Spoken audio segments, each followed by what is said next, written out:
Hello everyone, welcome to the Universal Classroom. In today's video, we will learn about the data validation. First thing is, what is data validation?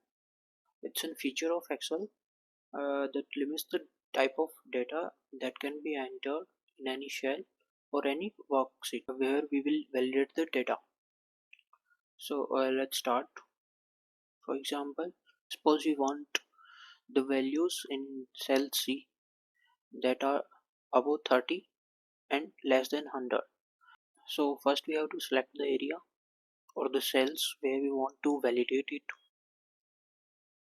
Now in the data tab you can find the data tools section, and in data tools you can find the data validation option.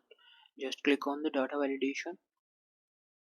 First one is we have to choose the type or the criteria.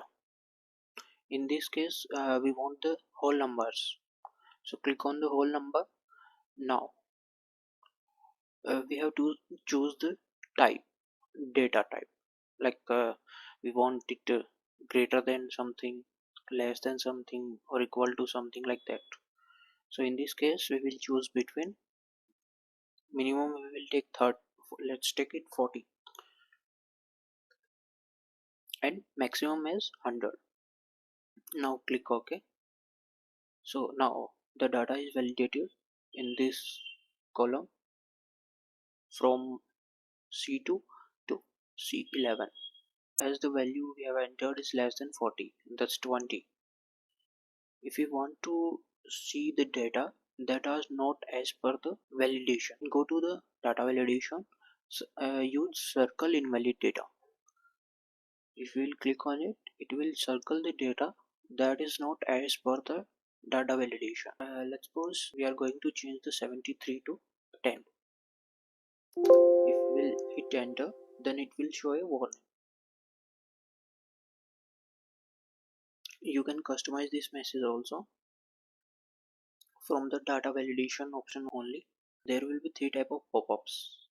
One will be stop, that will be completely stopped. It will not let you go forward without entering the data as per the validation, and in other cases it can be entered after a pop-up. Now go to the data validation. In the error alert option you can choose the style, stop, warning, and information. We are using the stop option here. If you will enter 10 here and enter, then it will give you the pop-up here like please enter values between 30 and 100, and you have three options: retry, cancel, or help. Now use the cross sign, go to the data validation again. You can change the message also from here. This is the data validation using in numerics, like whole number. Now we are going to use it in words. Let's give a title here as remarks. Like if you want to show only pass or fail, just enter the pass and fail. We are going to enter two only. We are going to take this as source data. Now again select the rows, columns, cells where we want to validate the data. Go to the data validation. In the settings option, what will be the allow type? It will be a list type. Click on the list type. Now what is the source? You can type like this also, like pass, fail, and you can go on. And if you are managing a big data and you want to give multiple options, then it's a simple way that you will manage the cells here in this sheet or make other sheet. And now select those cells as source and click OK. Now the data is validated here. If you will go to any cells where we have validated it, there will be an arrow sign visible here like this one. If you will click on it, it will show you the options that can be entered. You can just enter the thing by clicking on that like this, this. And how to remove these circles?